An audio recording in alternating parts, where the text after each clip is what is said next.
আমাদের মুরগি তোমাদের বাসায় উড়ে চলে আসছে। আমার আব্বার অতি যত্নের মুরগি, তাড়াতাড়ি মুরগি নিয়ে আসো, আমার আব্বা চিন্তা শেষ। ফাইজলামি শুরু করছো তুমি? হ্যাঁ, দরজা নক করতেছো, এখন খোলা করে মিথ্যা কথা বলতেছো। মুরগি আসবে কেন আমাদের বাসায়? দাওয়াত খেতে আসছে, দাওয়াত খাওয়া শেষ, এখন মুরগিটা ফেরত দাও। আমার আব্বা 6 মাস ধরে মুরগির বাচ্চা পালতে পালতে বড় করছে, সে মুরগির মাংস দিয়ে গরম ভাত খাবে। আজকে গেছে মুরগি জবাই করতে ছাদে, সেই মুরগি লাফ দিয়ে তোমাদের ছাদে চলে আসছে, ছাদ থেকে সিঁড়ি দিয়ে বাইতে বাইতে তোমাদের বাসার মধ্যে ঢুকে গেছে। তোমার কি মাথা নষ্ট হয়ে গেছে? কি উল্টাপাল্টা কথা বলতেছো? এই খবরদার, উল্টা পাল্টা কথা বলবো না। আমার তো মনে হইতেছে মুরগি দেখার পরে তোমরা লোভ সামলাতে পারো নাই, তোমরা মা মেয়ে আমাদের মুরগিটাকে লুকায় রাখছো। ও বুঝছি, আজকে আম্মু নাই বাসায়, এর জন্য তুমি আসছো না, আমাদের বাসায় নক করতেছো। কি মতলব তোমার? তুমি ছেলে ভালো না, তোমার চুরির মতলব না? আমি বুঝছি কিন্তু, আমি সব বুঝতেছি। তুমি আমার কথাটা বুঝো, তাড়াতাড়ি মুরগি ফেরত নিয়ে আসো।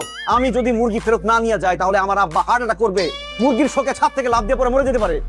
দেশি মুরগি দেখো নাই কোনোদিন, বাপে খাওয়ায় নাই কোনোদিন, মানুষের হক চুরি করো। আমি পাগল হয়ে যাব। পাগল হওয়ার আগে আমার মুরগি ফেরত দাও, ফাইজলামি করো। দেখো, আমাদের বাসায় কোনো মুরগি নাই। আম্মু আসুক, তারপর তোমার এই ফাইজলামির বিচার যদি আমি না করছি, আমার নাম টুম্পা না। তোমার নাম টুম্পা হোক আর শম্পা হোক, তাতে আমার কিছু